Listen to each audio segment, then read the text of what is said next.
तो आज हम चल रहे हैं लखनऊ की पुरानी तंग गलियों में एक ऐसी कहानी को समझने जो वहीं कहीं दफन है। ये कहानी है एक परिवार की जो सालों बाद अपनी जड़ों से जुड़ने के लिए एक पुरानी हवेली लौटता है। लेकिन उन्हें इस बात का जरा भी अंदाजा नहीं था कि उस हवेली की दीवारें सिर्फ ईंट पत्थर की नहीं है, उनमें एक पुराना श्राप सांस ले रहा है। तो चलिए साथ मिलकर इस हवेली का दरवाजा खोलते हैं और देखते हैं कि आखिर अंदर क्या राज छिपा है। कहानी की शुरुआत ही एक ऐसी लाइन से होती है जो सच कहूं तो रोंगटे खड़े कर देती है। जरा सुनिए, कुछ चीजें घरों में नहीं रहती, घर उनके हो जाते हैं। ये एक लाइन ही काफी है ये बताने के लिए कि ये कोई आम हॉन्टेड हाउस की कहानी नहीं है। नहीं, ये उस जगह की कहानी है जिस पर किसी और ने कब्जा कर लिया है। मतलब घर अब सिर्फ ईंट और पत्थर का ढांचा नहीं रहा, वो एक जिंदा कैदखाना बन चुका है। तो कहानी का पहला हिस्सा है एक शापित विरासत। यहीं से सब शुरू होता है परिवार की वापसी उस जगह पर जिसे वो शायद हमेशा के लिए छोड़ आए थे। देखते हैं कि ये खूबसूरत हवेली उनका स्वागत कैसे करती है। तो हम हवेली को पहली बार देखते हैं सना की नजरों से, और पहली नजर में ये किसी ख्वाब से कम नहीं लगती। सोचिए जरा, लखनऊ की वो पुरानी गलियां और वहां शान से खड़ी एक विशाल हवेली, ऊंची ऊंची मेहराबें, हल्की पीली दीवारें और लकड़ी के वो दरवाजे जिन पर कमाल की नक्काशी है। लेकिन यही तो खास बात है, ये खूबसूरती एक धोखा है, एक मुखौटा जिसके पीछे कोई बहुत ही बदसूरत चीज सड़ रही है। और जैसे ही वो दहलीज पार करते हैं, पहला इशारा मिलता है। ठंडी हवा का एक तेज झोंका जो कहीं से नहीं आया। कोई खिड़की नहीं खुली, कोई दरवाजा नहीं। ऐसा लगा जैसे घर ने खुद एक लंबी ठंडी सांस ली हो। और बस इसी पल में वो हवेली एक बेजान इमारत नहीं रहती, वो एक जिंदा चीज बन जाती है जो अपने नए मेहमानों को महसूस कर रही है। और फिर सना एक बहुत ही मासूम सा सवाल पूछती है, लेकिन ये सवाल सब कुछ बदल देता है। वो पूछती है, अब्बू हम यहां पहले क्यों नहीं रहे? बस एक बच्चे का ये भोला सा सवाल जैसे उस खामोशी में एक दरार डाल देता है। ये कहानी का वो पहला मोड़ है जहां में पता चलता है कि कुछ तो गड़बड़ है, क्योंकि उसके अब्बा का जो रिएक्शन था ना, वो साफ बता रहा था कि इस सवाल का जवाब बहुत खतरनाक है। जवाब क्या मिलता है? एक बहुत ही अधूरा, कांपता हुआ जवाब। हाँ, मजबूरी थी। बस ये एक शब्द मजबूरी हवा में तैरता रह जाता है। उनके कांपते हाथ, उनकी सख्त आवाज, सब चीख चीख कर कह रहा था कि ये कोई मजबूरी नहीं, ये एक बहुत गहरा, बहुत भयानक राज है। और यही वो पहला झूठ था जिस पर आगे की पूरी खौफनाक कहानी टिकने वाली थी। तो अब कहानी आगे बढ़ती है दूसरे हिस्से में, दीवारों में पहली दस्तक।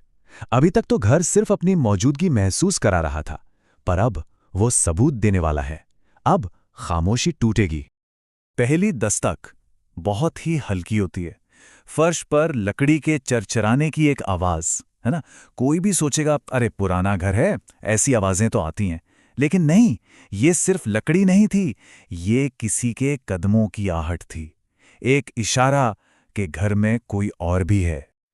और इसके ठीक बाद धड़ाम, हवेली का वो भारी भरकम दरवाजा अपने आप जोर से बंद हो जाता है। कोई हवा नहीं, कोई इंसान नहीं। ये घर की पहली खुली धमकी थी, एक साफ मैसेज कि वेलकम, अंदर तो आ गए हो पर अब बाहर नहीं जा सकते। अब आती है पहली रात, और किसी भी हॉरर स्टोरी में पहली रात सबसे क्रिटिकल होती है। यहां डर धीरे धीरे बढ़ता है, लेयर बाय लेयर। पहले एक पुरानी चारपाई की चींची की आवाज, फिर वो भारी खामोशी, जैसे कमरे में कोई और भी है जो बस आपको देख रहा है। फिर आती है एक खुरचने की आवाज, खर्र खर्र। और फिर सबसे डरावना पल, जब अंधेरे में से कोई आपका नाम फुसफुसाए, सना। अब डर सिर्फ एक एहसास नहीं रहा, उस चीज को आपका नाम पता है। रात का डर अब सुबह की रोशनी में भी फैल चुका था। सुबह आंगन की गीली मिट्टी पर किसी के नंगे पैरों के बड़े बड़े निशान थे, जो कहीं से शुरू होकर अचानक खत्म हो जाते थे। ये पहला फिजिकल प्रूफ था कि वो चीज सिर्फ आवाज या साया नहीं है। और सना की अम्मी का रिएक्शन, उन्होंने बिना कुछ कहे चुपचाप उन निशानों पर पानी डाल दिया।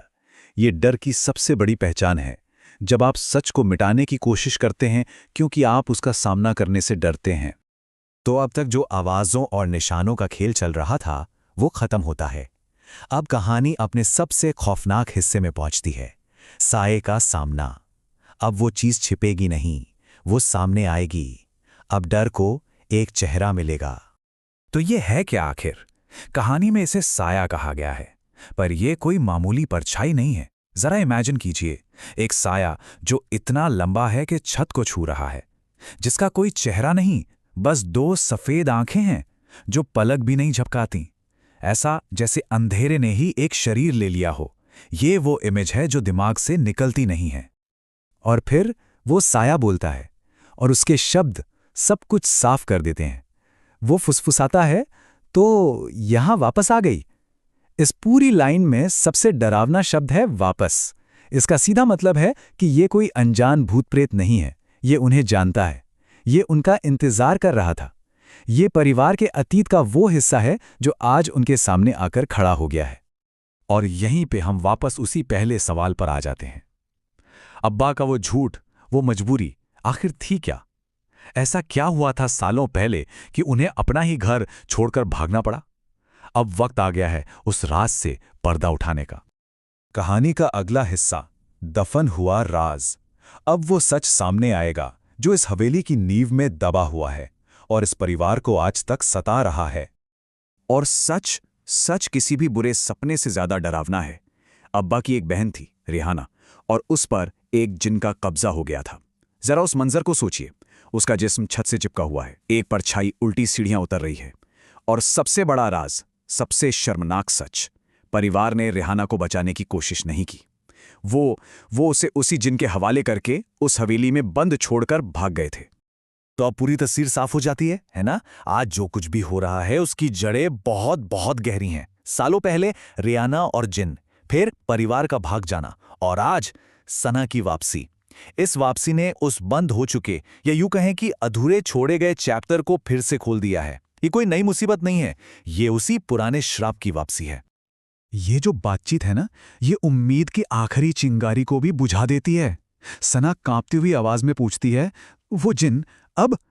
और अब्बा का जवाब उस सच पर मुहर लगा देता है जिससे वो जिंदगी भर भागते रहे। वो कहते हैं, वो आज भी यहीं है।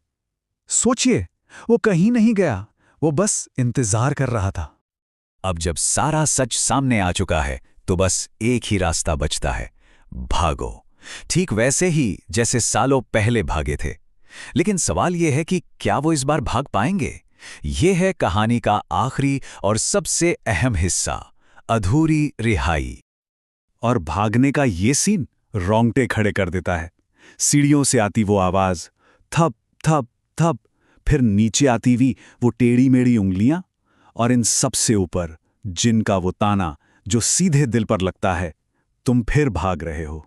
ये सिर्फ डराना नहीं है, ये उन्हें उनके गुनाह, उनकी कायरता की याद दिलाना है। ये एक साइकोलॉजिकल अटैक है। और यहां हमें इस पूरी कहानी की असली ट्रेजेडी समझ आती है। एक तरफ है जिन का मोटिव। एक फकीर ने बताया था कि वो जिन उसे अपनी बीवी मानता था। सोचिए, एक जानलेवा, एक तरफा जुनून, और दूसरी तरफ है परिवार का सच। हम उसे यहीं छोड़कर भाग गए। एक तरफ वहशी प्यार और दूसरी तरफ डर। तो ये सिर्फ एक हॉरर स्टोरी नहीं है, ये एक टूटे हुए परिवार और एक खतरनाक जुनून की कहानी है। खैर, वो उस रात उस हवेली से भागने में कामयाब हो गए, सना बच गई। लेकिन क्या वो सच में आजाद हो पाई? कहानी हमें एक बहुत जरूरी बात बताती है। आप एक घर से तो भाग सकते हैं, पर अपनी यादों से, अपने डर से कैसे भागेंगे? कुछ चीजें दीवारों में नहीं, दिमाग में घर कर जाती हैं। और आखिर में कहानी हमें उसी एक लाइन के साथ छोड़ जाती है, जो जिनकी आवाज बनकर शायद आज भी सना के कानों में गूंजती होगी।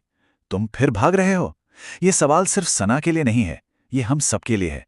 क्या हम अपने अतीत से, अपने डर से सच में कभी भाग पाते हैं, या हम बस सारी जिंदगी भागते ही रहते हैं?